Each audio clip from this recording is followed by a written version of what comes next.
Magandang araw po mga kababayan. Welcome po sa Pinilakan Lakbay. Ayan, naway safe po ang lahat. Ay, naku po. Ay, talaga. Uwi na naman sa Finland. Alam po ninyo, napakasarap po talaga umuwi sa Pilipinas kapag may mga tao po talaga na tunay na nagmamalasakit, nagmamahal po sa inyo at nag-aalala. Yan po syempre yung pamilya po ninyo, mga magulang, kapatid, mahal sa buhay, asawa, ate, kuya, bunso, tito, tita, kung sino po yung nagmamahal po sa inyo. Di ba? Napakasarap po talaga umuwi sa Pilipinas. Nung umuwi po ako talaga dito, inisip po talaga yung pagpapaayos po ng bagong bahay, pag-aayos po ng hardin, dadaanan po ng mga magulang ko. Siyempre, matatanda na po.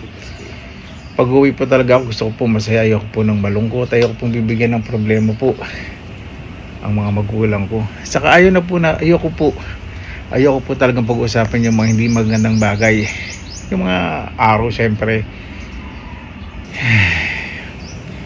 maliliit po tayo, minsan napapalo tayo ng magulang, napapagsabi, may nasabi silang minsan sobrang pagod.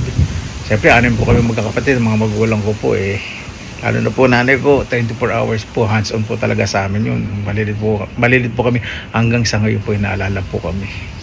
Kaya mga bagay, mga nasabi ng mga magulang natin nung araw o ngayon, huwag po natin masyadong didibdibin. Nagmamakawa at nakikiusap po sa inyo, tulad ko na isang anak din po.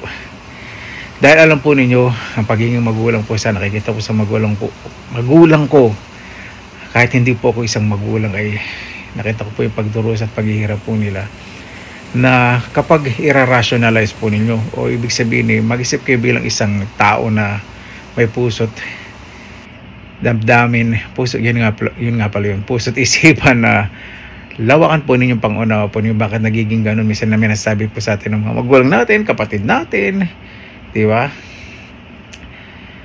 Yun po minsan dala po talaga ng pagod, lalo na po sa mga magulang, kaya unawaan po natin.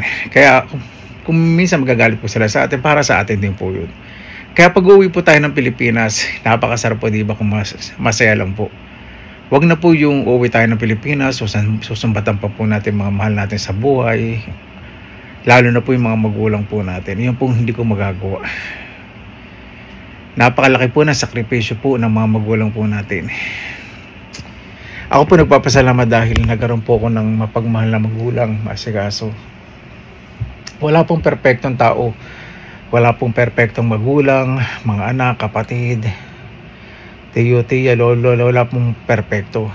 Pero kapag pinakitaan po natin ang pagmamahal, pagmamalasakit, pag-aalala at pagtatanggol po sa mga taong naniniwala po sa atin, yan po ay nagiging perpekto sa mata po ng Panginoon. Ay, pasensya na po. Hindi na po ako nagdadrama pa. Baka bukas. Pag nakita ko po si nanay. Yan po naman kahit babalik po ako ditong November, siyempre iba po yung nakikita nyo po araw-araw po yung mga magulang po, yung mga mahal sa buhay, mga kapatid, pamangkin. Iba po yung mga kaibigan na tunay na mga malasakit. Iba po yun. Saka siyempre dito sa Pilipinas, yung nalalakihan po natin, hindi ba sinasabing there's no place like home. Totoo po yun. Kaya pagbalik ko po sa Finland, nanamnamin ko po lahat ng masayang nangyari po dito sa Pilipinas. Kaya pag uwi po tayo, hindi naman po kinakailangan marami tayong uwing pera o pasalubong. Kailangan marami po tayong uwi na pagmamahal po sa mga taong pabalikan po natin. Ayun po yung pinakamahalaga. Paglaan po tayo ng tamang oras o quality time, yung maayos po na oras sa ating mga mahal sa buhay lang. Kahit ilang minuto man niya sa araw-araw, kahit pag napagod po tayo sa trabaho, sa pag-aaral, yung pagmamano lang po sa magulang, paghalik, di ba? At pag-uwi niyong nakangiti, kahit pagod kayo, di ba? Malaking blessing po yun.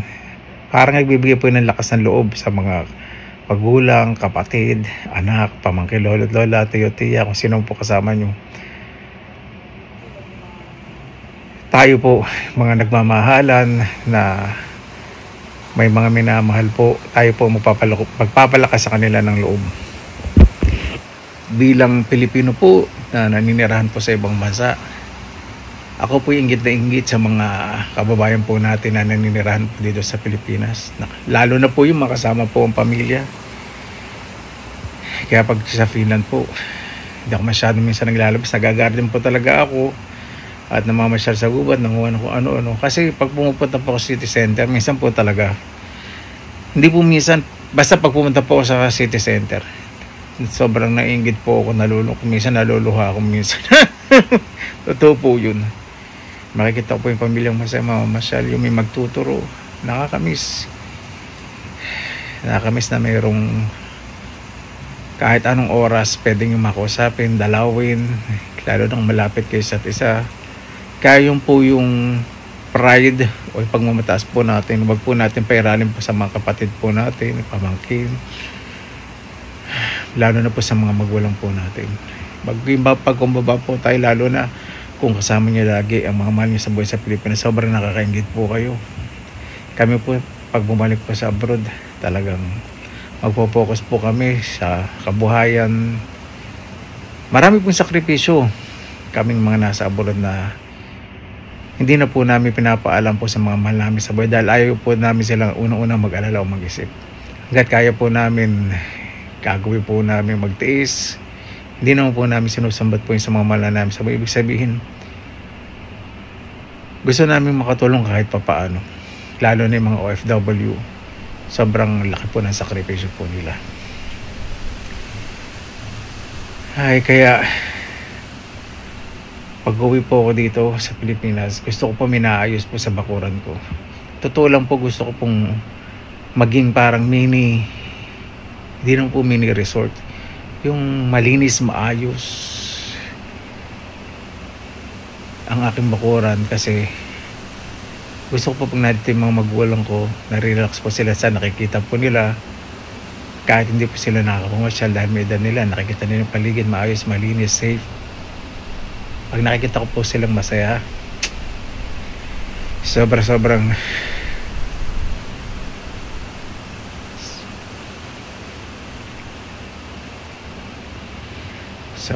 saya po binibigay po sa akin.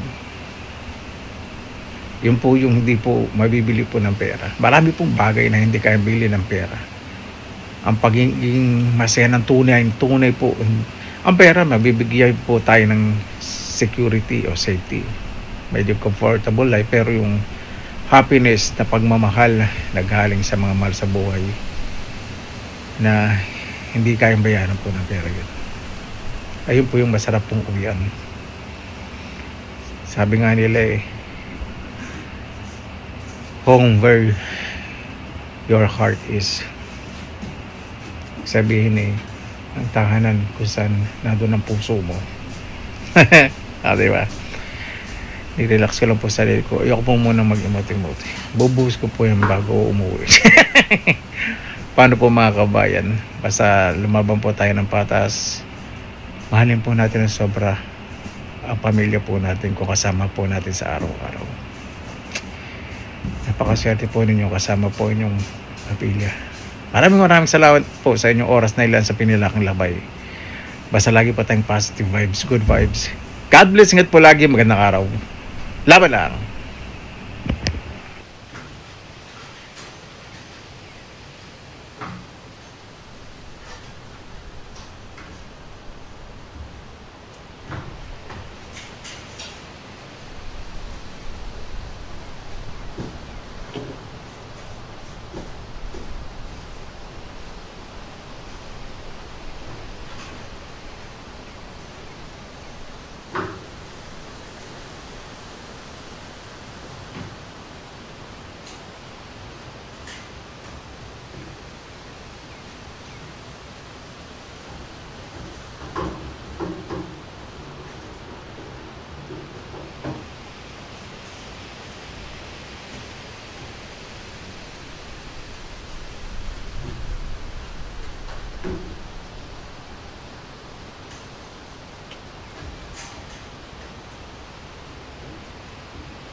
Ano mo yung ano dyan, bundador?